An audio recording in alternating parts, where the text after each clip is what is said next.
car's down for the count right now. A little bit of backstory. Previous video I showed the fan got fried. Was driving it home, fan fried. No big deal, we threw a new fan on it. Well, I haven't had a chance to drive the car. Christmas Eve came around, I had the opportunity to take it up to the gas station. Started up, everything was perfectly fine. I get about a quarter mile up the road and smoke starts pouring out right around this area.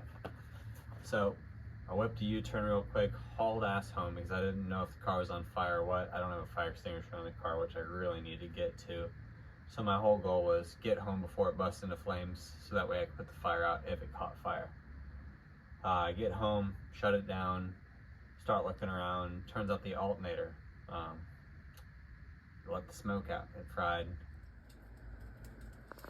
There we go.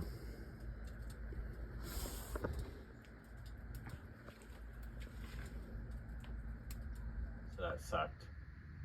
So I could easily just throw a new alternator on it. I am going to replace the fans. I don't know if it's dragging too much power. I'm just going to go ahead and redo that. So with a new alternator, new fan, car could be back up and running. But my issue is I've had so many electrical problems with this car. I've had so many overheat problems with this car. I'm over it. I'm so tired of the car not being drivable because of this and that. So over the years, I've just cut wires. I've just kind of, hey, let's piece it together to get it to this point, to this point, this point. I'm tired of it. So at this point, I am cutting every single wire out of this car and starting from scratch. I'll probably make one video on the whole entire process. So if I'm not posting a lot of videos here soon, that's why. It's not that interesting to people, I'm sure. So I'm just gonna hit the key points in that video, show that anybody can do it. As far as the wiring goes, it's gonna have bare essentials. So the car's gonna have headlights, running lights, obviously, to be street legal, brake lights. I'm gonna have my electric fans, fuel pump, obviously alternator, charging system, wipers I'll have, but as far as no radio whatsoever, no heat, no AC, just like it is right now, no dome lights, nothing. It's going pure race car, street car. I mean, if it doesn't need it, it's not gonna have it. So I'm gonna wire it 100% from scratch. I think the only wires I'm gonna use, I might just cut the rear taillight harness and make a pigtail and tap into it. I just don't feel like crawling on the ground underneath to make a new taillight harness. As far as headlights go, I have the high beams in it, or I'm sorry, I have LED light bars, so there is no high beams.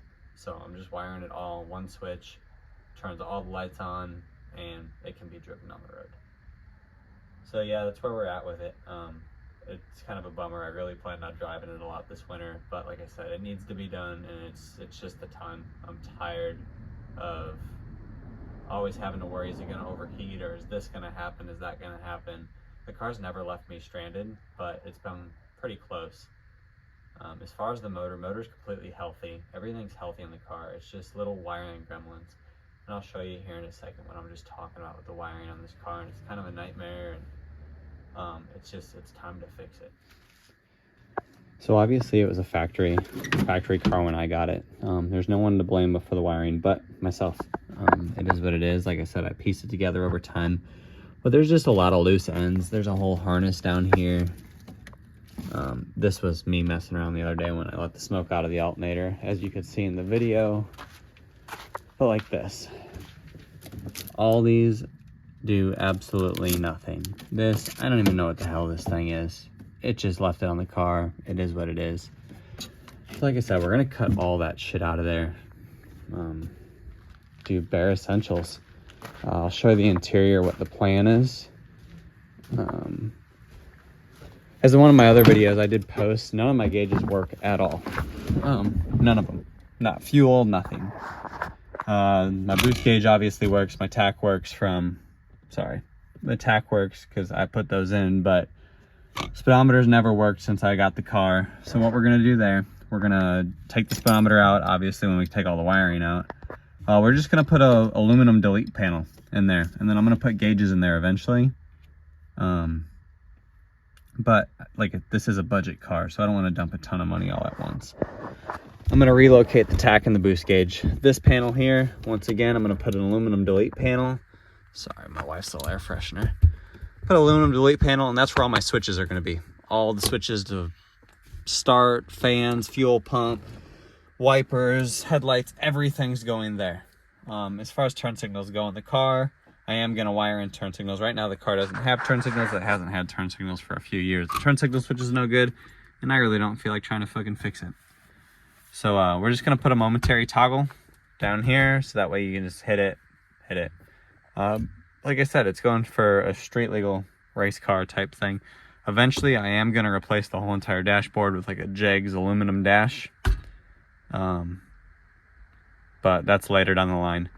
When I build this, everything's going to have connectors, super easy to work on. The switch panel I'm going to get is pretty cool. I can put a picture of it here. They're pretty neat. You can wire the buttons to be momentary. You can wire them to be constant on, constant off until you touch it. So that's going to be pretty neat and kind of tie up a lot of the wiring. And you can see the dash in this thing's done. I'm just trying to save a little bit of time with it. And yeah, so all this is coming out. All that's coming out. Cluster's going to be coming out. I'm not sure what I'm going to do for gauges with the cluster. There's a couple different ideas. I really don't feel like spending $300 to $500 just on some gauges. There's some other routes I can do, but as far as getting it running and driving again, I really don't need anything. I have my oil pressure, tach, voltage, oil pressure, voltage, and coolant temp, obviously tach and boost. That's all I really need right now. So that's where we're at with it. I really want to make a whole lot more content, but it is what it is. So it sucks it needs to be done.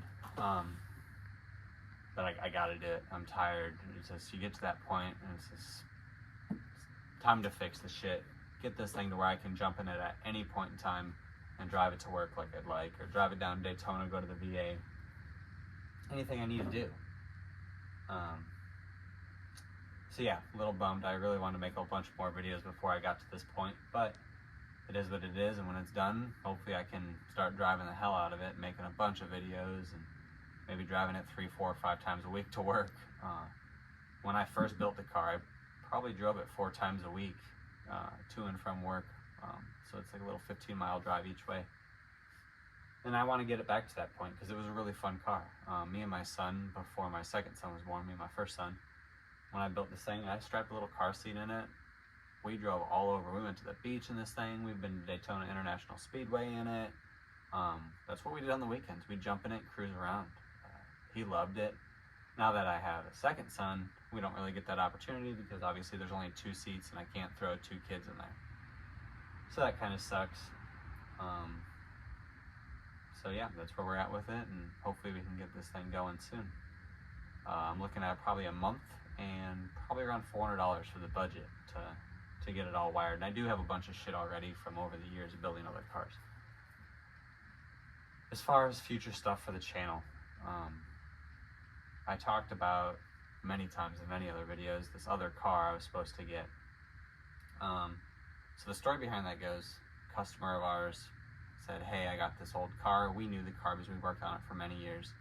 The door got stuck shut. He got tired of crawling through from the passenger side to the driver's side. He bought a new car, parked it, never touched it again. He mentioned, hey, I'll sell this thing for a couple $100. I was like, oh, absolutely, I'll take it. So he said, oh, I just got to clean it out and you can come pick it up. You'll probably drive it home. He only lives like 2-3 miles from here. So I said, that's fine. So 2 weeks went by, never really heard anything from him. So I talked to him and he said, oh yeah, it's almost ready to be picked up. Just cleaning it out. So the day before Christmas Eve, I messaged him saying, hey, any word, this and that. And he said, plan on getting it tomorrow, which would have been Christmas Eve. Well, that was about a week ago now, and I still never heard anything from him. So I'm kind of just washing my hands with it. If I can still get it, that's awesome. I'll definitely buy it. I'm super excited for it. But it is also a customer of ours. I'm not going to push his buttons and this and that. It is what it is. Kind of just got to let things go and whatever. Not a big deal. I do have a couple cars around. I have I don't know if I'd even do it on the channel or not. I have a Chevy van. I bought it for my brother. We're making it like a little camper conversion van. It's a Chevy 3500 work van. So that's already running and driving. I already pulled the motor, resealed the whole motor, new head gaskets, everything in it. It just needs the interior done. So I might make something out of that. I have a Cadillac CTS. I don't even remember what year it is. I have the title and everything for it. It's got a bad motor. So I want to put a small block Chevy in it. It's been done before. It's pretty simple swap. Once again, straight up race car for the streets, bare bones. Put 4 Kirky seats in it or something where my kids could sit in the back, go rip around. 100% going to be a turbo car. That car's just sitting there. Initially, I was going to buy the car I've been talking about and rip the motor and trans out of it and throw it in that car and make a turboed car, but things are kind of in limbo on that. So I'm just holding on to it. There's a lot of aftermarket parts out there for that car because of the CTSV platform. So that's why I haven't really gotten rid of it. It's not worth fixing as it is. The price of the parts exceed the value of the car. So I might do something with that here soon. At least load it up on my trailer, get it up to my work, and start ripping some stuff underneath the car, getting the catalytic converters, exhaust, all that off. And then I do own an 89 Lincoln Town Car with a Ford 302 non-HO. It is a roller motor. I drive that all the time. That's the longest car I've ever owned. I've had it 7 or 8 years now. That thing's a blast. It's 100% original, 100% bone stock. Besides, I put True Duals on it with some Super 40 Flowmasters. Other than that, the thing, I mean, I've been through, I think, 4 sets of tires on it. It's been a great car. Always wanted to do something with it, maybe like a cam swap or something. So I might do something with that here soon. I don't really drive it much. It sits there. The top on it's no good. It's all cracked and peeling. It wasn't like that when I got it, but I need to do something with that. But it runs and drives. It's registered, titled, everything, ready to go. I can drive it at any point. So I just got to see what I'm going to do. I think next week I'm going to make a decision on what next car is coming in, and while I'm wiring this, I can start making videos on that and hopefully bring some cool stuff to the channel and try to do some stuff that hasn't been done, or make videos on stuff that there's not a lot of info out there, and kind of be a guinea pig on it. That's what I like to do. So sorry there wasn't much action in this video. It sucks this car's down for the count, but hopefully soon. I'm hoping within a month it'll be done, ready to rip, and I'm going to start driving the shit out of this thing and pushing it to its limits. If we grenade the motor, we grenade it. I have that other one sitting in my truck, and build that one and really put some power through it. So thanks for watching, guys, and we'll see you in the next video.